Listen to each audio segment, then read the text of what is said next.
सकट चौथ व्रत कथा। सकट चौथ पर पड़ी ये व्रत कथा। गणेश जी आपकी संतान को देंगे दीर्घायु होने का आशीर्वाद।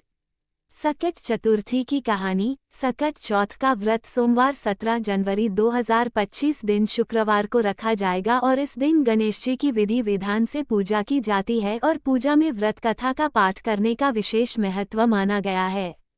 सकट चौथ का व्रत माताएं संतान की दीर्घायु के लिए करती हैं और पूजा करके सकट माता की कथा पढ़ती है।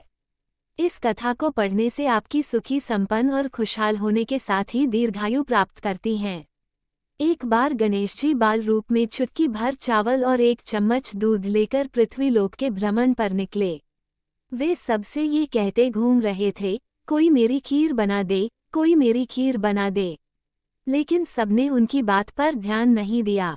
तभी एक गरीब बुढ़िया उनकी खीर बनाने के लिए तैयार हो गई।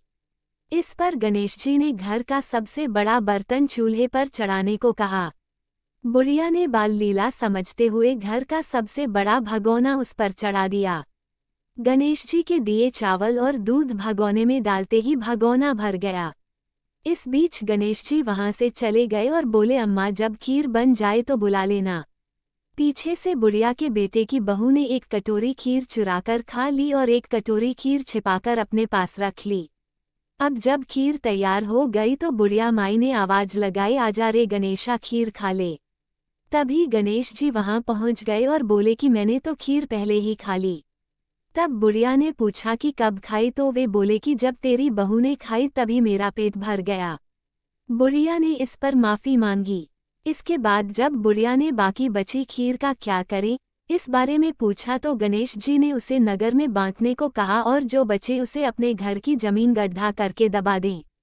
अगले दिन जब बुढ़िया उठी तो उसे अपनी झोपड़ी महल में बदली हुई और खीर के बर्तन सोने जवाहरातों से भरे मिले। गणेश जी की कृपा से बुढ़िया का घर धन दौलत से भर गया। हे गणेश जी, भगवान जैसे बुढ़िया को सुखी किया वैसे सबको खुश रखें। सकट चौथ व्रत कथा 2। किसी नगर में एक कुम्हार रहता था। एक बार जब उसने बर्तन बनाकर आंवा लगाया तो आंवा नहीं पका।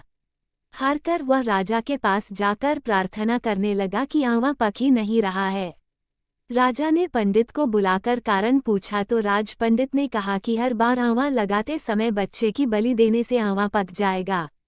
राजा का आदेश हो गया। बलि आरंभ हुई। जिस परिवार की बारी होती वो परिवार अपने बच्चों में से एक बच्चा बलि के लिए भेज देता। इसी तरह कुछ दिनों बाद सकट के दिन एक बुढ़िया के लड़के की बारी आई।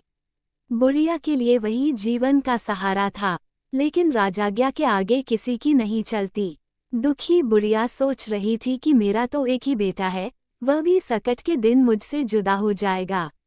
बुढ़िया ने लड़के को सकट की सुपारी और दूब का बीड़ा देकर कहा, भगवान का नाम लेकर आंवा में बैठ जाना, सकट माता रक्षा करेगी। बालक को आंवा में बैठा दिया गया और बुढ़िया सकट माता के सामने बैठकर पूजा करने लगी।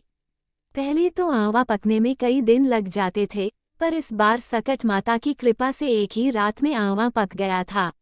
सवेरे कुम्हार ने देखा तो हैरान रह गया। आंवा पक गया था। बुढ़िया का बेटा भी सुरक्षित था और अन्य बालक भी जीवित हो गए थे। नगरवासियों ने सकट की महिमा स्वीकार की तथा लड़के को भी धन्य माना। तब से आज तक सकट की विधि विधान से पूजा की जाती है। सकट चौथ व्रत कथा। श्री सकट चौथ व्रत कथा। एक साहूकार और एक साहूकारनी थे। वह धर्म पुण्य को नहीं मानते थे। इसके कारण उनके कोई बच्चा नहीं था। एक दिन साहूकारनी पड़ोसी के घर गई। उस दिन सकट चौथ था। वहां पड़ोसन सकट चौथ की पूजा करके कहानी सुना रही थी। साहूकारनी ने पड़ोसन से पूछा, तुम क्या कर रही हो? तब पड़ोसन बोली कि आज चौथ का व्रत है, इसलिए कहानी सुना रही हूँ। तब साहूकारनी बोली, चौथ के व्रत करने से क्या होता है? तब पड़ोसन बोली, इसे करने से अन्न, धन, सुहाग, पुत्र सब मिलता है। तब साहूकारनी ने कहा, यदि मेरा गर्भ रह जाए तो मैं 1.25 सेर तिलकुट करूंगी और चौथ का व्रत करूंगी।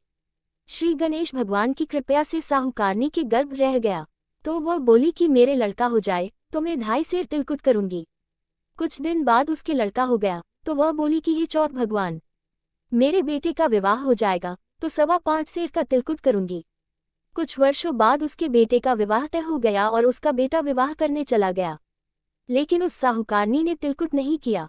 इस कारण से चौथ देव क्रोधित हो गए और उन्होंने फिर से उसके बेटे को उठाकर पीपल के पेड़ पर बिठा दिया।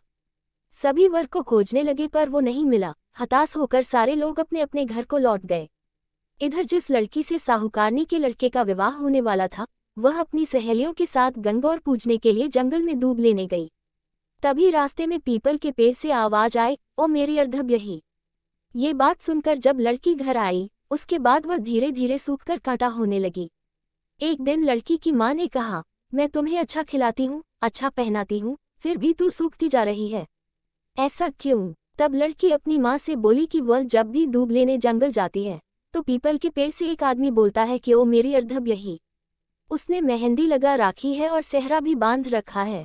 तब उसकी माँ ने पीपल के पेड़ के पास जाकर देखा, ये तो उसका जमाई ही है। तब उसकी माँ ने जमाई से कहा, यहाँ क्यों बैठे हैं? मेरी बेटी तो अर्धव्यही कर दी और अब क्या लोगे?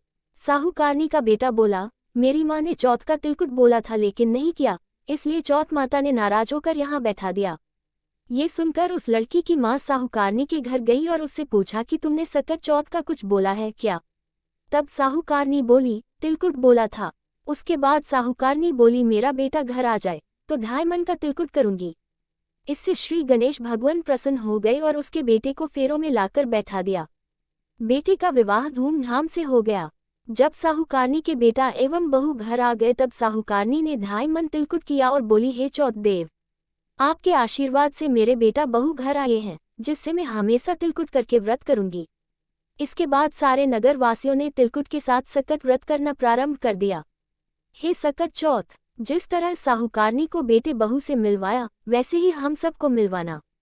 इस कथा को कहने सुनने वालों का भला करना। सकट चौथ व्रत कथा। सकट चौथ व्रत कथा 4। सकट का व्रत भगवान गणेश की पूजा को समर्पित होता है। कहा जाता है कि यदि सच्चे भाव से सकट का उपवास रखा जाए तो संतान सुख की प्राप्ति का आशीर्वाद प्राप्त होता है। लेकिन इस दिन सकट व्रत कथा का पाठ करना बेहद जरूरी होता है। इससे उपवास का संपूर्ण फल प्राप्त होता है। सकट के व्रत की कथा को लेकर कहा जाता है कि एक बार भगवान शिव जी ने कार्तिकेय और गणेश जी से पूछा कि तुम दोनों में से कौन देवताओं के कष्टों का निवारण कर सकता है। शिव जी की यह बात सुनकर दोनों ने ही स्वयं को इस कार्य के लिए सक्षम समझा। गणेश जी और कार्तिकेय के जवाब सुनकर महादेव ने कहा कि तुम दोनों में से जो भी पहले इस पृथ्वी की परिक्रमा करके वापस लौटेगा वही देवताओं की मदद करने जाएगा। शिव जी के इस वचन को सुनकर कार्तिकेय अपने वाहन मोर पर सवार होकर पृथ्वी की परिक्रमा के लिए निकल गए। लेकिन इस दौरान भगवान गणेश विचारमग्न हो गए कि वे चूहे के ऊपर चढ़कर सारी पृथ्वी की परिक्रमा करेंगे तो इसमें बहुत समय लग जाएगा। इस समय गणेश जी को फिर एक उपाय सूझा। वह अपने स्थान से उठकर अपने माता पिता की साथ परिक्रमा करके वापस बैठ गए। वहीं पृथ्वी की पूरी परिक्रमा करके कार्तिकेय भी लौट आए और स्वयं को विजय बताने लगे। फिर जब भोलेनाथ ने गणेश जी से पृथ्वी की परिक्रमा न करने का कारण पूछा तो गणेश जी ने अपने उत्तर में कहा कि माता पिता के चरणों में ही समस्त लोक हैं। गणेश जी के जवाब सुनकर शिव जी ने गणेश जी को देवताओं के संकट दूर करने की आज्ञा दी। इतना ही नहीं, शंकर जी ने कहा कि जो भी साधक चतुर्थी के दिन तुम्हारा श्रद्धापूर्वक पूजन करेगा और रात्रि में चंद्रमा को अर्घ्य देगा उसके सभी कष्ट दूर हो जाएंगे।